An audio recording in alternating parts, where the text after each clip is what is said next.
Good afternoon, everyone. My name is Karin Feipel. I'm the chair of ILA, and I'm very pleased to welcome you to this conference on 21st century leadership in strategic sustainability thinking. We're here in a beautiful setting at Luxembourg, very nicely set up for us, and I'm here today together with Mrs. Carole Dieschbourg, who is the Minister of Environment, Climate and Sustainable Development, as well as with Raymond Chadec, our former chair of ILA and chairman of our working group on sustainable strategies for boards. We're here, seated at a safe distance from each other, and very pleased to have you with us on this webinar. Yesterday, a well-known daily online magazine published an article which was entitled Le plan climat, élément clé de la relance économique. So the article was focusing on the National Energy and Climate Plan, which foresees a reduction of CO2 emissions, an increase in the use of renewable energy, and the promotion of environmentally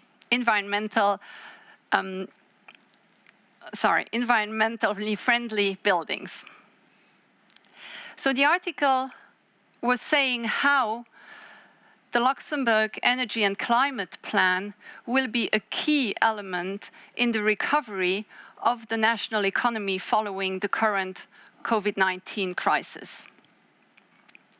One can obviously politically agree or disagree with the plan. Some will say it's too prescriptive, while others will say it doesn't go far enough.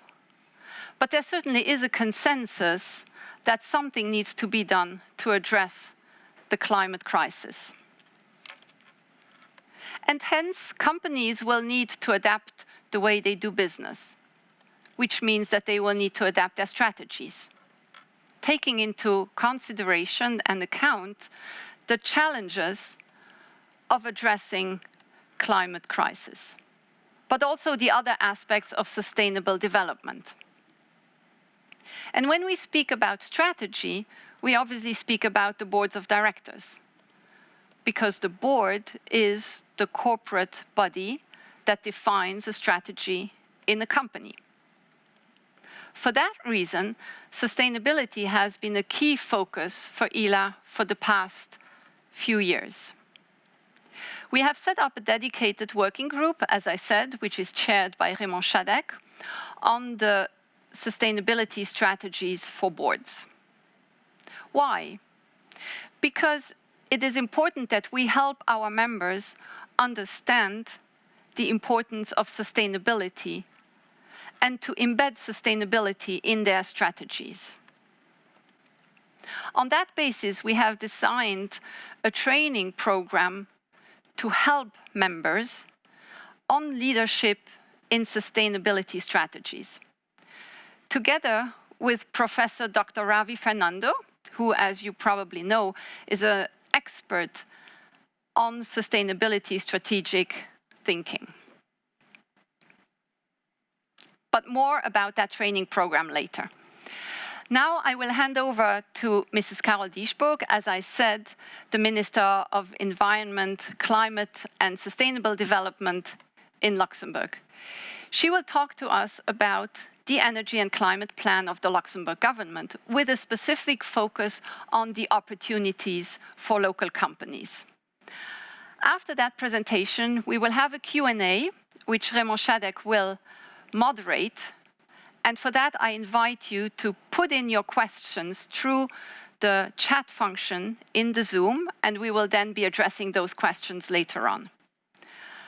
After the Q&A, Professor Fernando will give a brief presentation on the 21st century board leadership model, and after that I will shortly introduce our training program that we have designed and that we will start in the fall. But now, I hand the mic to Mrs. Dieschbourg. Thank you, Mrs. Karin Feipel. Good afternoon to everyone. Good afternoon, Raymond Chadec. Good afternoon, ladies and gentlemen. And first of all, it's a pleasure to be with you this afternoon and to share some of the experiences together and also to answer some questions, because we are at a crucial moment in time. We are facing an unprecedented crisis with unprecedented answers, a health crisis. And all the crises that we hear about and that we know about, the climate crisis, the biodiversity crisis, pollution, and health crisis we face at the moment, they are very closely interlinked. And Karin, you mentioned we need a systemic change. We need a new economic model. And I'm sure that all those outside here listening to us already have some of the answers and solutions, because most of the things I've seen over the last year during climate negotiations, during the international experience in all those COPs and party meetings, they show that the solutions is there. Technology is ready.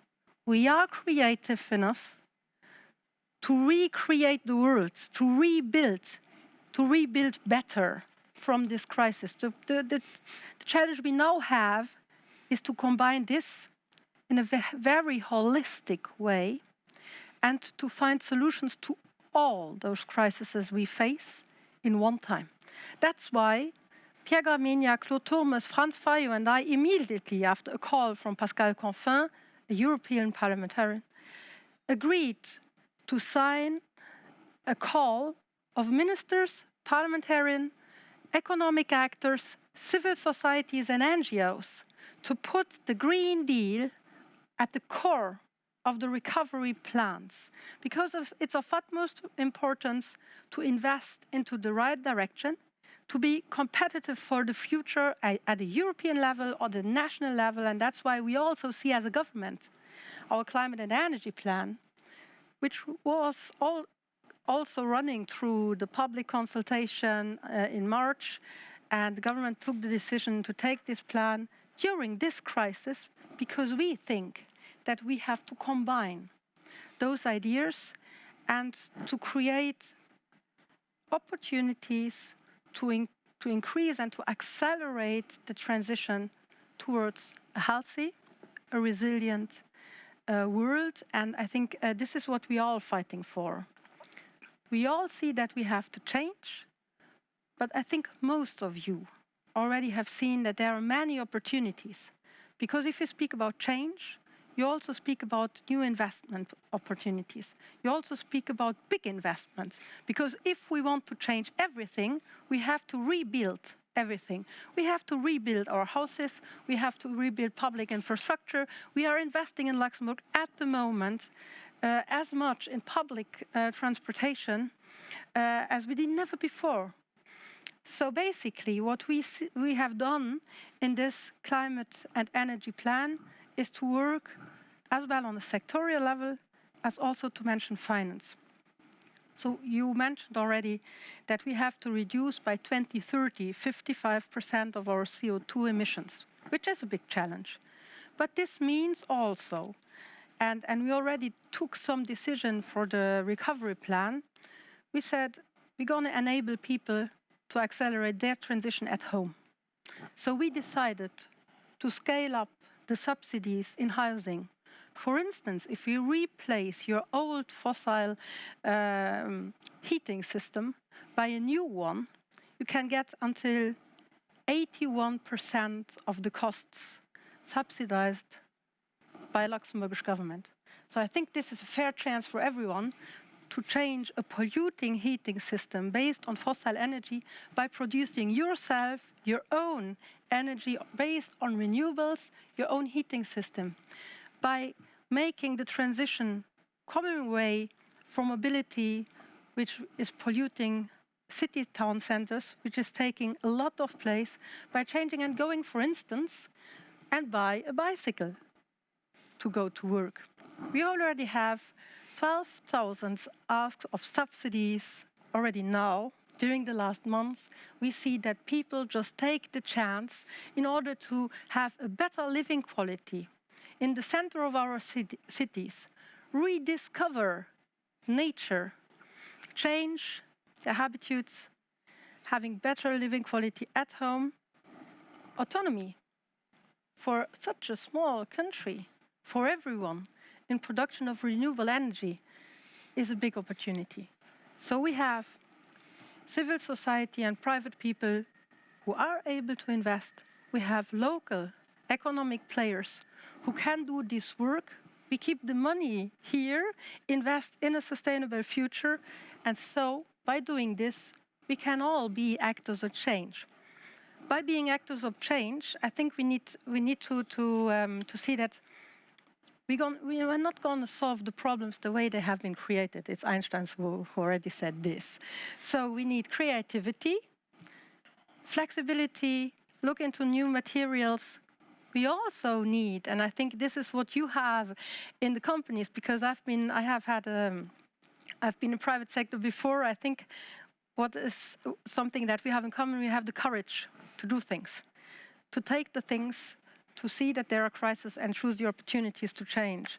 So courage also in change management, courage to ask, what did I already do?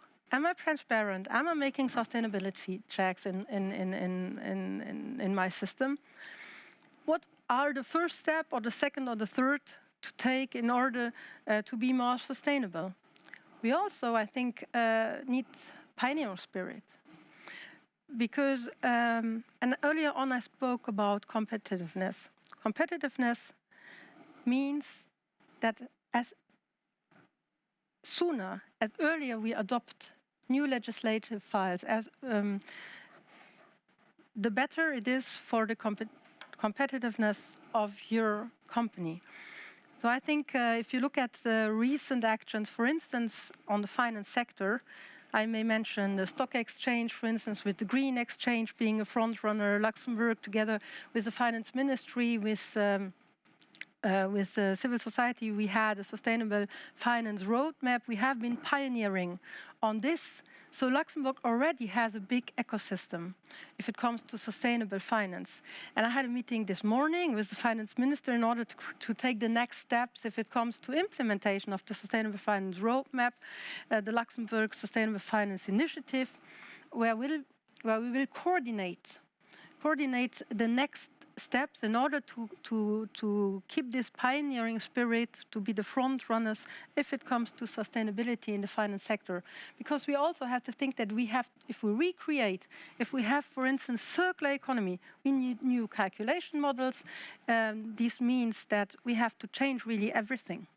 So basically, I think this is the most important message that I wanted to give is don't be afraid of choosing new ways. And for me, the most important thing, why did we get a success in Paris? Because of partnerships. It was civil society, politics, science, and economic actors who have been leading the way through the Paris negotiations. That's why we have the Paris Agreement today. So I'm deeply convinced that beneath all the plans that governments can do, we need economic actors. So I stopped with energy, mobility, housing. Maybe I may mention as a part of the plan and the strategy that the government also agreed on, it's the zero waste strategy, going into a circular economy, which is a joker if we speak about reaching the climate goals. And the last point to mention, to come back to our climate and energy plan, is agriculture. We also have to take care how we produce, how we consume, and it's a choice of every day. Because in every company, you need water for the people who work in the company, you need to see what will be consumed over the day. So lots of initiatives already are running in Luxembourg. We have more than 60 companies already, or economic players already now, working for zero plastics in their own society. So it's a huge dynamic that I see on the sector. So what we want as a government is to work this plan together with you, together with everyone, in order to accelerate a transition to a resilient world and to invest into the right direction in order not to have stranded assets. Because if we invest in fossils, in a very old model, we won't have enough money, and we will have stranded assets, and we won't have enough money for the future, which needs to be climate friendly, sustainable, which needs to be just. So I think we have lots of opportunities to invest in the right direction. We have a lot of opportunities if you look at all those plans, and we are ready to do this with you. And I hope that I gave you some inside views. And now I think the most important for the people outside is really to ask questions on these plans, how we see this. And maybe the climate and energy plan is just one plan in all those discussions that we are running at the moment. We are working together with Finance Ministry, as I mentioned, for the finance sector. We are also working together with the Economy Ministry in order to, for instance, make the shift towards a circular economy and develop the new opportunity in this area, so a service-oriented economic model.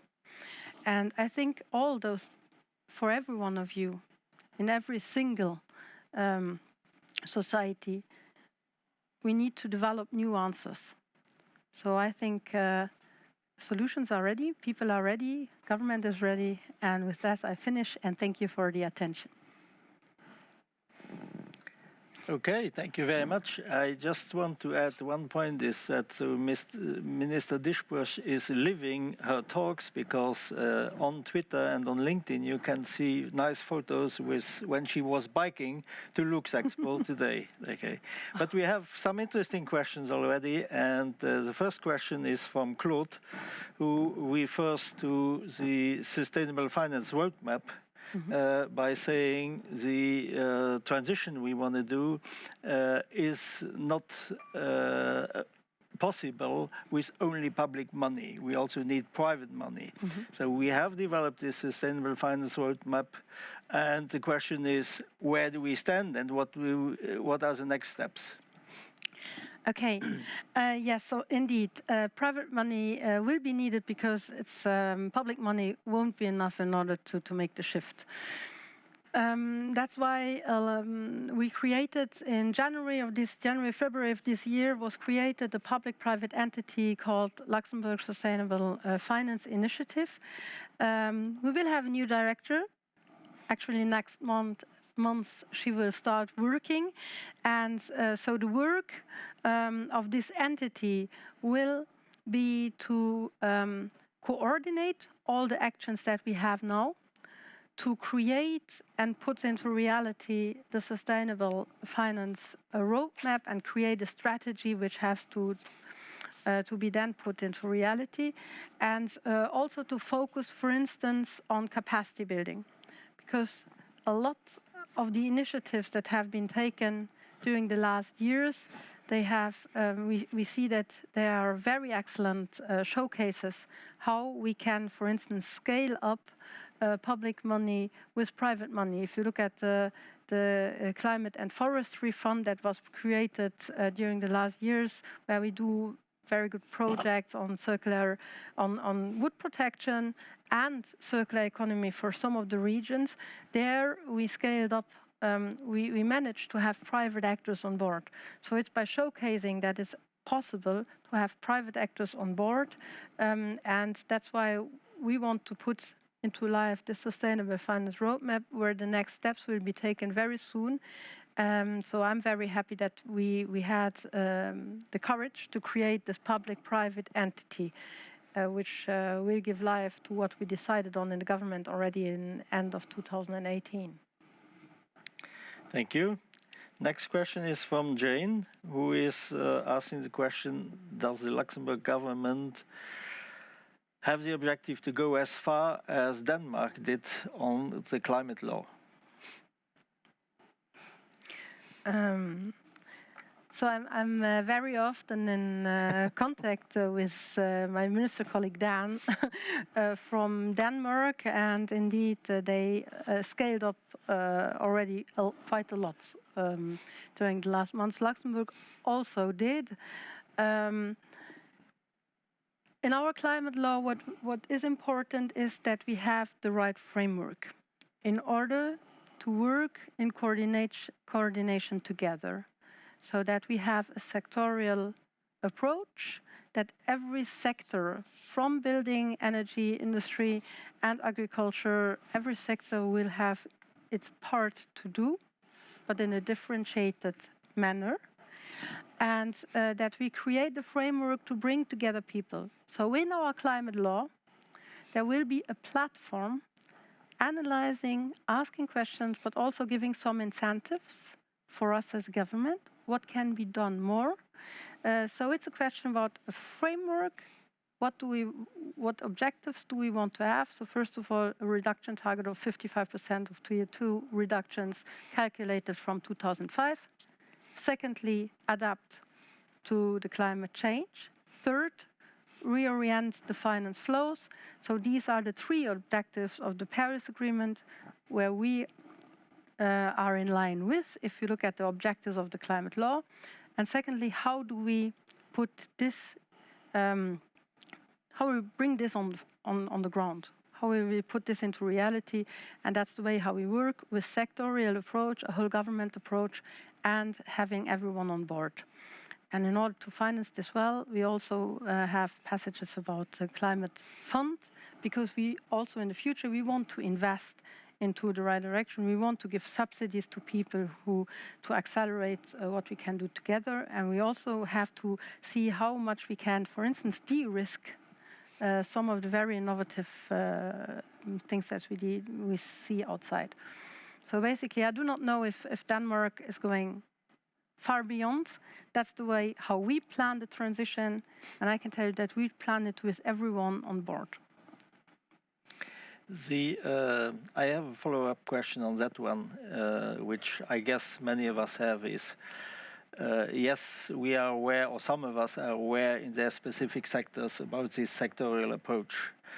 Don't we, with the present crisis and with the present liquidity issues many companies have the risk that for them it is easier to go back to normal, which means before, and that all these sustainable development discussions will not be a priority anymore going forward? So I hope not. As a government, we decided to say, okay, we have to use this crisis and seize the opportunity to accelerate transition. So I think that every single one of us has seen how far we can push digitalization, that we are able to change, and that we are able to show solidarity and respect each other. So I guess for the other crises, that's the same. We have to take data-based decisions. We have to follow science. If we do this, we see that we cannot put climate crisis aside of our thinking. So basically, I don't think it's a back to normal, because at the moment I don't see the back to normal on the streets. And I see that lots of people realize that we rely on nature, on healthy and good living quality. So basically, yes, maybe we have some of the people doubting if we can do this, but I'm convinced that we are able to seize this opportunity to change together. I think this is exactly the discussion why we sit here today and why ILA has decided to develop with Professor Fernando this program. Because what we realize is that, yes, the politicians say let's accelerate, and there is obviously good reasons to do that. The citizen is sensitized more than before, but the problem we see is mainly the small and medium-sized companies are struggling to make it their priority in this case. So sorry to come back with a similar question, but would love to have your answer on that one. Yes, so we try to really give incentives, for instance, for the small and medium-sized economic actors if it comes to the building sector, for instance, where we try to create opportunities for a lot of people, so for everyone living in Luxembourg. We also try to give the incentives into the right direction by, for instance, leading by example. If we, as a government, decide to invest a lot into efficient building, into also high standard of building. This means also that lots of companies do have chances to show what they are able to do. We, in the last years, developed, for instance, a wood cluster together with the actors on the ground, on the floor, with economic actors, in order to see, okay, we can work far more in circular thinking by not exporting the wood into other countries, but creating added value here. And the question now is, if we create the added value here, if we invest in our own solar powers, if we invest into wind energy, if we invest into healthy but also efficient and climate-friendly buildings, this means that it's creating a lot of jobs. We made a study on circular economy already in 2014 as a government together with the Economic Ministry, and this study showed that there were much more job opportunities in Luxembourg because we do not have big resources. We do not have fossil fuels. But we do have wind, we do have sun, we do have a lot of people who are working, for instance, at a finance place where we can seize the opportunity to be front-running in sustainability, to create the right ecosystem. So I think there are lots of opportunities. And for instance, if you go for small or medium enterprises in food production, we can create and produce more food used locally. And I think that one of the things that Mouvement Écologique has asked, I think lots of people want to change their habitudes, want to live healthier, want to profit from a good nature outside, from healthy, from better air. So I think lots of opportunities are outside, and lots of small and medium economic actors working on in all those areas can also see this as an opportunity to innovate. And I think with all the help that the government gave through that crisis, we also want to invest into innovation. We try to have a package also for those who suffered a lot from this crisis, which means, for instance, tourism sector. And I know that there's still a lot of work to do, but we also can choose these opportunities of government helping out lots of different actors outside to innovate. And I think that's the message also which came out yesterday, that we have to show solidarity, but also invest into digitalization, innovation, and that's one of the and climate-friendly solutions. That's the message that also came, one of the messages that also came out yesterday or this morning on the head of states meeting, where they agreed on the package. And the two priorities in somehow are also digitalization and climate, so they are in, so the direction of investment is quite clear, and I think that now it's an opportunity also to check in several areas if we are already ready and future-proof and resilient, because we see how difficult it was, because I didn't think that in Europe it was as difficult to find the protection that we needed, to find the masks that we needed, and we have seen how fragile all these global systems are. So it's also an opportunity to reinvest into industrialization and to reinvest in competitiveness, but on a climate-friendly, non-polluting way. Thank you. I combine a couple of questions in saying, you were speaking about investments. Obviously, the government is ready to invest a lot, and we have heard it. Okay, how do we avoid, or are there specific actions, how we avoid to paying twice, which means we invest in renewable energies, and at the same moment we still continue to subsidize fossil fuels. What's the strategy on that one? Because the normal citizen does not understand why you would pay twice. Yes. And of course, this is a discussion that lasts for years and years. And I think environment ministers always try to say, okay, let's try to get out of these harmful subsidies if it comes to agriculture, but also if it comes to, for instance, mobility sector. These are very difficult discussions. but they have to be led. I can't answer you right now on this question, but I can say that we are working in order to phase out, but on the longer term, harmful subsidies. But it's a lot of readjusting. And I think you know that the government also speaks about the green part of the reform during the next years. So this will be discussed at that stage. What can we do in order to be more climate friendly, to invest into the right direction, and to phase out those harmful money in our system? But it's not as easy to solve. Today, for example, today, how big a percentage do we use renewable energies in Luxembourg? Mm-hmm. And the combined question too is, how much of our transport is sustainable? Yes, of course. These are the big questions. So we are getting, so until 2020, we will have 11% of, so until end of the year, we will reach the goal of the 11% of renewables.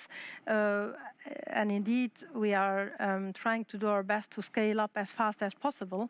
But if you look on an international, so 11%, this doesn't seem a lot, but this is due to the energy that we consume, and a big part of the energy that we consume, and you mentioned mobility, also has to do with fossil sales.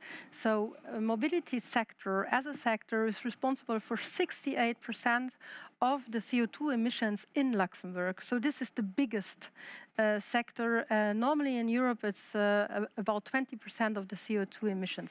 So what we did during the last years, maybe will answer a part of your question, is we tried, first of all, to reorient the investments. 2/3 of the public money nowadays goes to soft and active mobility and to public transportation. Before, it was exactly the opposite. So today, 2/3 of the public money goes into the right direction.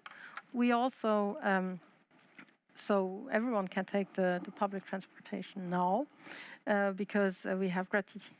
And I think the other part of it is we have, in the government, decided to follow the fuel sales very closely.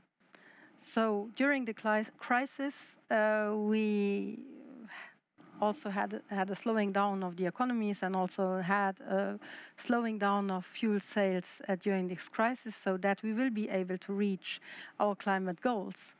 But we will follow this closely after on, and monitor very closely how this impacts the climate budget that we have, but also the budget that's inside. So that's why the finance minister is in, Frans Faiyot is in, Claude Thomas and I. So we are discussing this very closely and following what to do in order to reduce the fuel sales, and to reduce over a longer period our dependency on those sales, because this is a part of the budget. So we have to really also, in the government, plan this very step by step and together. So basically, and then the second part of it, investing into the right direction, stepping out of the fuel sales, and then of course, electromobility, decarbonized mobility by giving incentives is a part of the strategy too, and that's why we also have, as a part of the program, the recovery program, the new subsidies if it comes to electric cars, where you get 8,000 euro if you now buy an electric car, which is quite a lot of money. So we tried we also tried to give the incentive into decarbonizing private mobility. Thank you. A question from Jane, important question, is if we speak about sustainability, we speak about mindset. Mm-hmm. What's the strategy of the Luxembourg government to bring sustainability into education? Okay. Yeah. During last year, we have seen lots of students on the streets. So our spontaneous reaction was good. Roman Schneider and I went to all the schools. So we went to 5 schools during last year and had a climate exchange.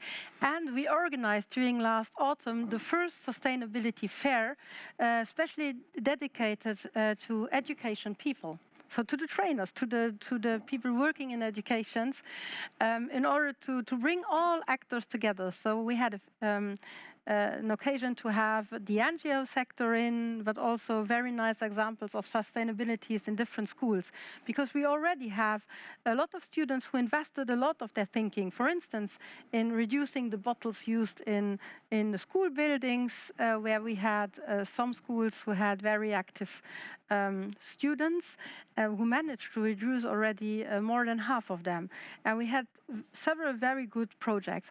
One part of education for sustainability means also, and there we work together with education, means that we are not only training the trainers and the teachers, but we also have, for instance, together with Youth for Planet project, in order to how to communicate about sustainability, how to make visible what is not visible for us. For instance, how do we live? So very crucial question. What can I do as a student in Luxembourg in order to be more sustainable and reduce my footprint?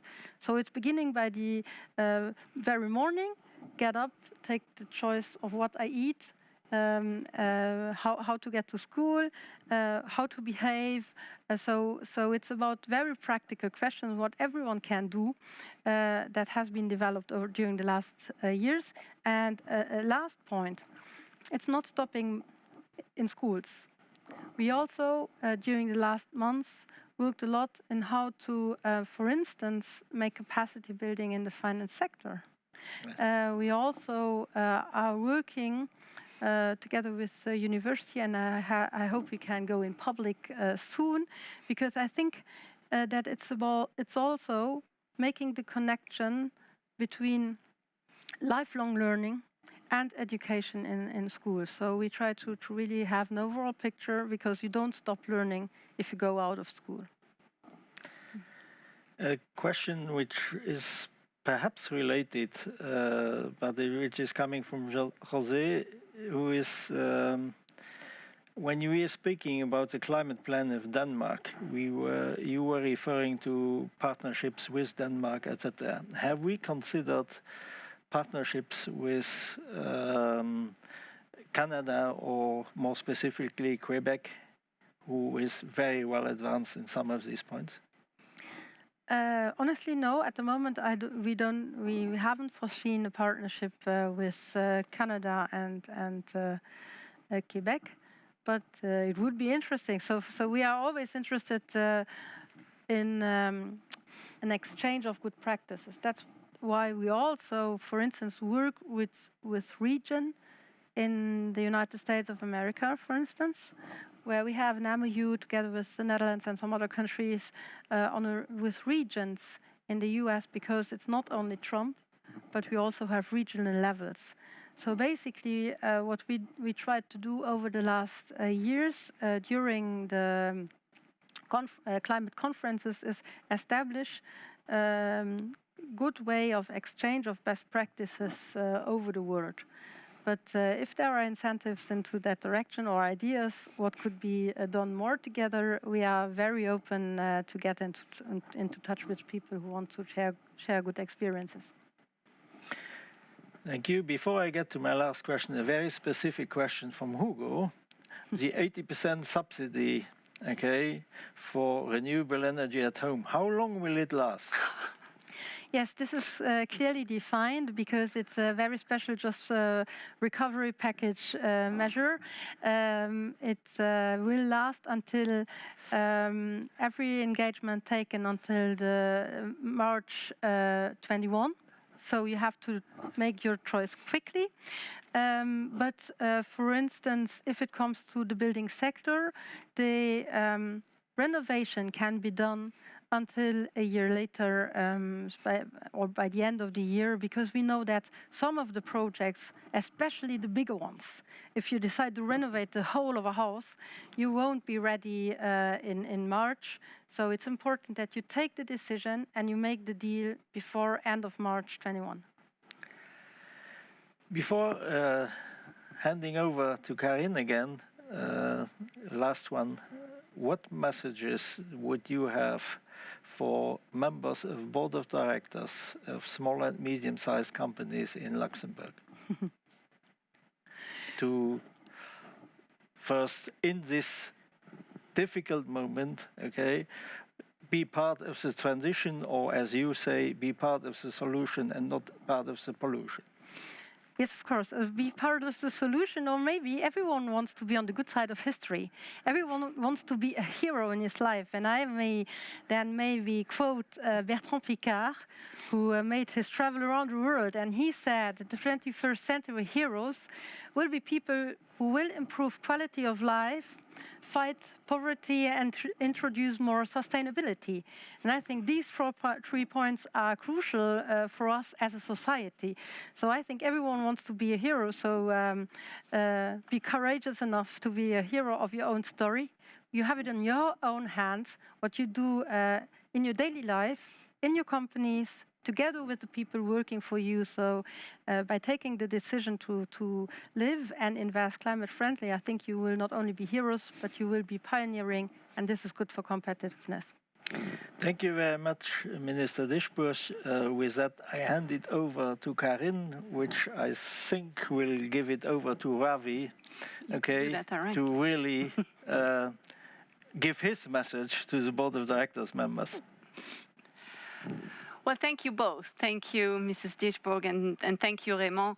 I think it was a very interesting session, and I very much enjoyed the questions and answers on a very timely topic, but also a topic that will be with us for a very long time, and probably for our future altogether.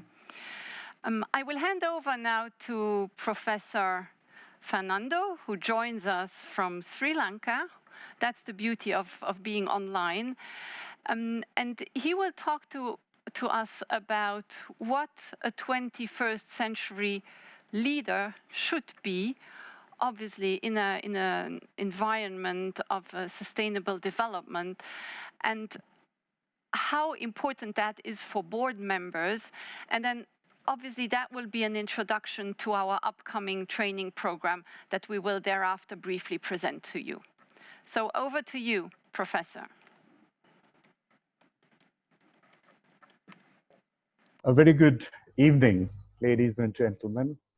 And let me start by saying a word of encouragement that I get listening to the Honorable Minister for Environment, Climate and Sustainable Development of Luxembourg.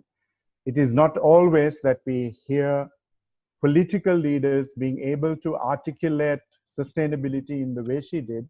So congratulations.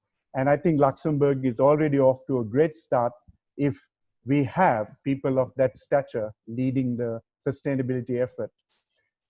I also want to acknowledge the President, the current chairman and past chairman of ILA. And I must say that ILA has been always embracing the future, and this program that we are talking about is very much a part of it.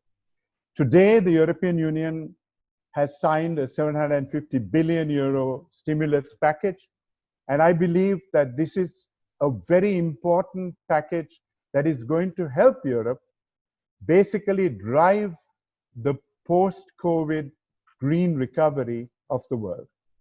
And I believe that Luxembourg is well positioned to be a shining star in driving the green recovery in terms of using the money that's coming mainly for the climate and greening of the renewable energy strategy. So let me start my presentation today in terms of the slides, and I look forward to seeing the first slide on the screen. Team Lux Expo. It's there. You can go. Okay, great. So today I want to talk a little about 21st century board leadership model, and in terms of how this model really came to being. By and large, during the COVID period, I was able to read up a very interesting book, and we can get to the next slide. Team Luxembourg. Okay, so we have already heard of the challenges the world faces, especially the global risks that have been identified in the Global Risk Report, which was presented at the World Economic Forum. And I'm going to just focus on two major risks, which is the first one, which is extreme weather, and the second one, climate action failure.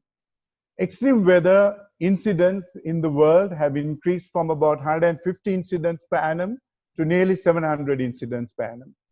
Number two, this is now creating a massive inflection in terms of global warming, because in the last 20 years, 19 years have been the hottest ever recorded on the planet, and every year has been hotter than the year before.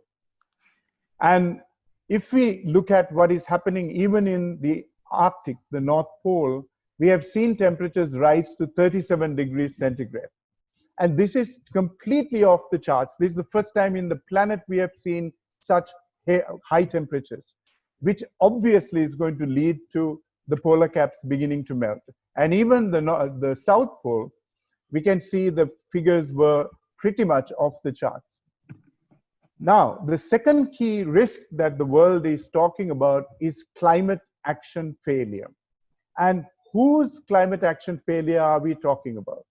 Because the first time climate action was initiated in the world in terms of a United Nations driven project was in 1987, when Our Common Future was published by the United Nations to look at how the climate was beginning to change and environmental sustainability was in jeopardy. By 1992, we had the first Rio conference. And at the Earth Summit, everyone committed to making massive changes to move away from fossil fuels, which is by and large the cause of extreme weather incidents and carbon dioxide in the atmosphere, which is nearly 76% cause in terms of extreme weather incidents. So the climate action failure is stemming very much from leadership in terms of national leadership and in terms of business leadership. And I am convinced that both these sectors of political leaders, national leaders, and business leaders have to work together for us to move forward and move away from the failures we have had so far. The Paris Agreement was an important moment in 2015 December, where most countries committed to their NDCs, the nationally determined commitments. However, when one looks at the figures as at 2020, we are really looking at a 67% of the targets that should have been achieved by 2020. So we have climate action failure looming at us, but let's get confident, let's move forward.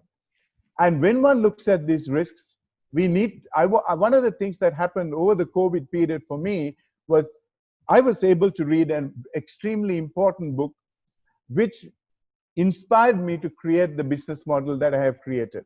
So we can move to the next slide.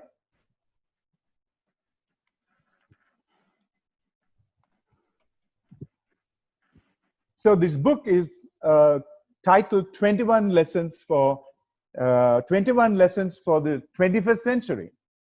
And as I read this book, it was very clear to me that all 21 lessons could be encapsulated in a business model that could be talking to board leaders and even national leaders. And just to take one or two quotes from that book, and one of the first comments made here, for thousands of years, Homo sapiens behaved as an ecological serial killer. Now, it's morphing into an ecological mass murderer. And it also says, because we didn't understand the complexity of the ecology system, the changes we made inadvertently disrupted the entire ecological system, and now we face an ecological collapse. And this is very clearly what I have already mentioned in terms of the 5 key global risks, because we are talking of extreme weather coming in and beginning to impact everything that we do. Now we move on to the next slide, which is basically to the start of what I would call a 21st century board leader or a national leader. I believe there are 2 significant imperatives that are an absolute must for us to move forward. The first one is we need to have a science appreciating, science-led mindset in terms of both national leaders and business leaders. And I can see the minister is clearly in that mindset. But we need board leaders also to at least appreciate and have an appreciation for a science mindset.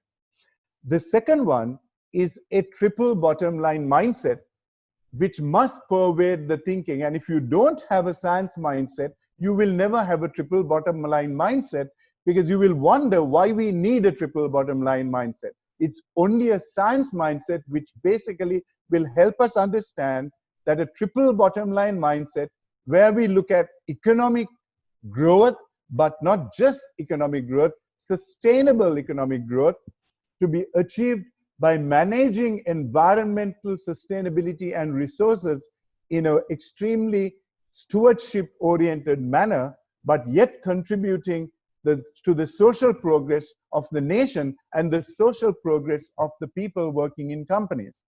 So these to me are the 2 imperatives, and the image I have put here is one of Elon Musk, who I believe fully epitomizes both these important imperatives. Number one, here we have a leader who is actually a PhD in science from the University of Pennsylvania, having done a degree in physics. So there's no question about his science mindset.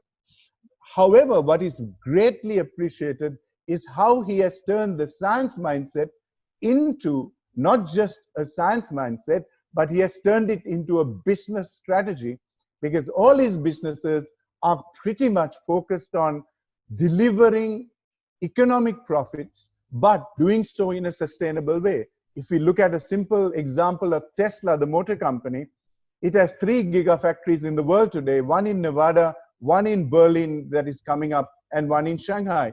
They are all 100% powered by solar energy, by renewable energy and batteries. And this is the game changer, when renewable energy plus batteries are a key game changer. Let's move to the next slide.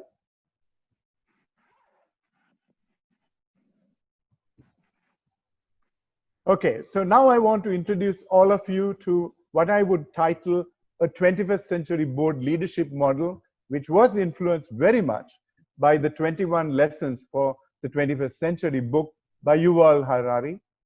And the key points I want to make before I go into the model is, number one, the INSEAD Business School just concluded a board survey between January and March. And I'm going to give you 3 key statistics that came out of that survey which are relevant to this model. Number one, it showed us that over 66% of board directors who were interviewed did not fully understand the impact of climate change on their business strategies. It's only 34% who knew about it. Number two, in terms of geopolitical impact on business strategy, 49% were not aware of how geopolitics can impact a business strategy. And third and finally, business disruption.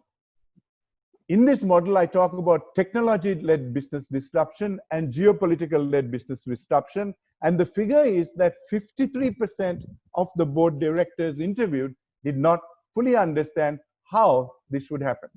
So this is a very timely program that ILA is about to launch. So let me take you through this model.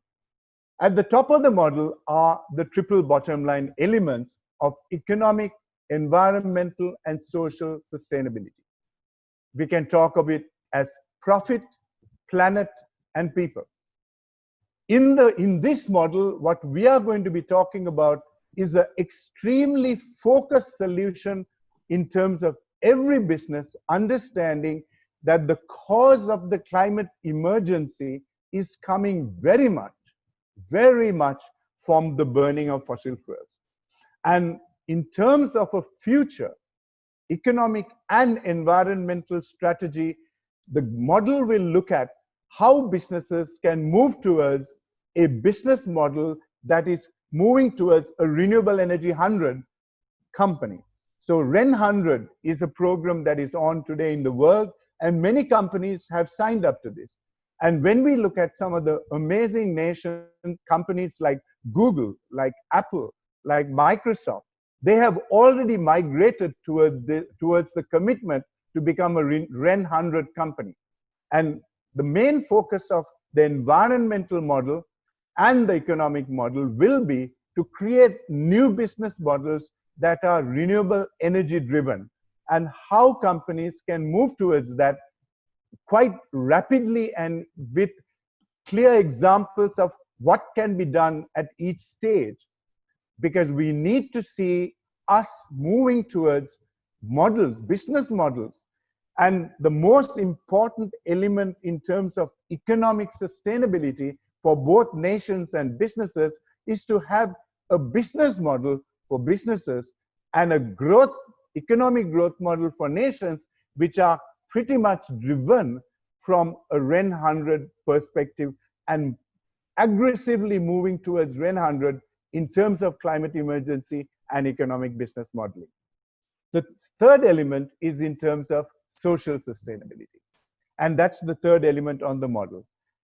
The clear fact that the health emergency COVID-19 disrupted clearly the world is absolute evidence that we need to be very conscious in terms of future health emergencies.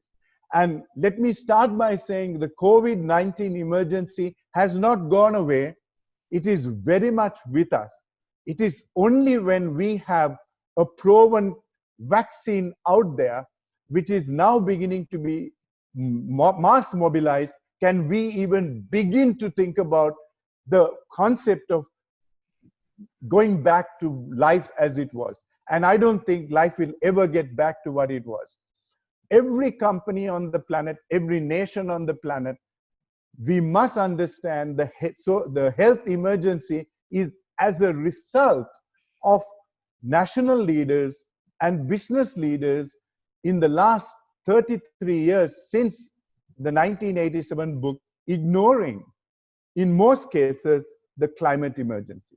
When you ignore the climate emergency and when you then deforest 70% of the world's forest cover, you will end up with pandemics because most of these animals are ending up in wet markets. So the health emergency requires every business to have what I would call a code red strategy. A code red strategy is a strategy that addresses how we can, in each of our companies, have a fallback situation for future pandemics and manage them. But we must also contribute to the social progress of the people in the country and also the social progress of every single employee in the business. These are the triple bottom line mindset model areas. Now we come to the disruption models. Number one, disruption is clearly going to be new technology. We can see company after company, nation after nation is going to be disrupted if we don't have an open mindset to the new technologies that are out there. As you know, one of my previous roles has been heading a nanotechnology company. And I can tell you, nanotechnology is going to be a game changer, and understanding especially how nanotechnology can come in and help us by using much less resources to achieve greater impact is going to be a key element of nanotechnology. The second key element of any nanotechnology business model is to mobilize artificial intelligence in every business strategy in the world. We cannot ever have a situation that we cannot ignore artificial intelligence, because artificial intelligence is going to make every business, every nation that much more speedier in our responses. Now I want to move into the geopolitical model. When we look at geopolitical impact, and when we look at how nations handled the climate, the health emergency, we see two sets of nations. On one side, we see a set of nations like the USA and Brazil especially, who basically had massive issues in terms of how they handled the climate emergency and the health emergency. At the same time, we have nations like South Korea, Taiwan, Vietnam, and even we can see that these countries have done an excellent job in managing the COVID-19 crisis. So what is the difference? The difference is leadership, ladies and gentlemen. The leadership of the United States and Brazil in terms of how they handle this crisis, and the leadership of New Zealand and South Korea and Taiwan and Vietnam, and how they handle the crisis. So geopolitics is going to impact nations, impact economies, and impact business strategy. The other key geopolitical issue that will impact all businesses is how the China-US trade war is resolved. And we can see at the moment there's very little hope of this resolution. And businesses must understand that having corporate strategies or national economic strategies which don't take into account the potential of geopolitics to disrupt them will find themselves in serious trouble when it does happen. And we are going to look at how to advance this area and manage it. The last element in terms of the model, which at the bottom of our chart, is governance. So I want to share with you today a new paradigm for managing governance. In terms of governance, the key element will be, are we in our business model or our national growth model ensuring that we don't put profit before the planet? That is the key element that we are going to build into the strategy of our 21st Century Board Leadership Strategy. So what I have done quite rapidly is to take you through this model that we will move into a webinar series, and Karine will talk about it a little later. But I want to move into my next slide very quickly, the final slide that I have.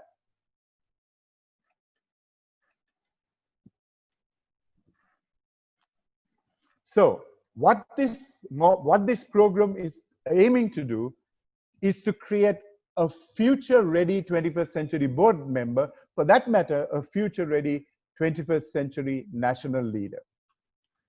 What we will do in this program is help you understand how to create a board or national response strategy to the three emergencies I talked about: the climate emergency, the health emergency, the social emergency, and the resulting economic emergency. Economic emergencies don't happen on its own. They happen when we ignore a climate and health emergency. We will also look at how to build new technology strategies and to respond and to be clearly aware of the potential of geopolitics to disrupt our business strategies. Lastly, we will look at governance in terms of ensuring that we do not compromise the planet for profit in either sectors. We also need to realize that no business entity, no nation can handle these matters on their own. And we need to set up board and national advisory committees to help us navigate the 21st century, because the 21st century will need certain expertise, especially in technology and geopolitical and climate issues, to advise boards in the future. We are looking at every single one of you who come onto this program, ending the program with a 21st century board leadership strategy for your company or for your nation. That is our commitment.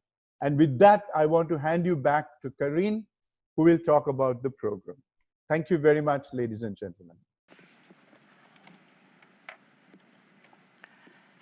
Thank you. Thank you very much, Professor Fernando. I think this was very inspiring and explains very well what the content of our training program is intended to be. So I will not now go into the further details of the program, but if we move to, we have just a couple of slides on the program. So here you see the 7 topics that we will cover.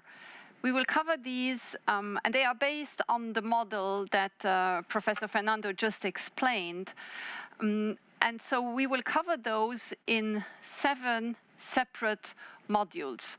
Now, obviously, we would have liked to do this in a room with the participants, but considering the current situation and the expectation that, as we just heard, this might drag on for some more time, we have decided to do this in a webinar formula. So there will be 7 sessions of 2 hours each, and each session will address one of the 7 topics that you see here. Moving then to the next slide, just on some practicalities around the program. So every session will include, obviously, a presentation, a discussion of the topic at hand, but also a panel discussion with a Luxembourg professional expert in that field and who will bring maybe a local flavor to the topic and also a practical Luxembourg opinion on the topic discussed. And then obviously a Q&A with the participants to discuss and have an exchange on the topic at hand. Every participant will be encouraged to develop a 21st century board leadership strategy for a company on the board of which they sit, or just an imaginary company. And that strategy will then receive input from Professor Fernando and Raymond Chadec as the leaders of the program. We will launch the program in September. So there will be 7 dates for the 2 hours each sessions, and we expect to finish that in November for this first program of this new training. You will find all the information about the training on our website, obviously, and registrations will be open as of tomorrow. There will be a limited number of seats available, obviously, because we want to encourage that discussion amongst the participants. So first come, first serve. With that, I would like to close today's conference. I would like to thank our participants. Mrs. Dieschbourg first, thank you very much for your time, for being with us, for your insights. Professor Fernando, obviously always very inspiring for all of us. And then Raymond Chadec for mastering the Q&A and the unexpected questions of all of you. And of course, thank our host, Lux Expo, the team behind the scenes that you don't see, but they're numerous out here in, as I said at the beginning, a beautiful setting that they have set up here to address the current challenges of being comfortable, having the right technology, and being in a safe environment. So just to close and go back to what Mrs. Dieschbourg said on quoting Bertrand Piccard, I would encourage you all to be courageous and to help your boards and companies to be heroes in addressing sustainable developments.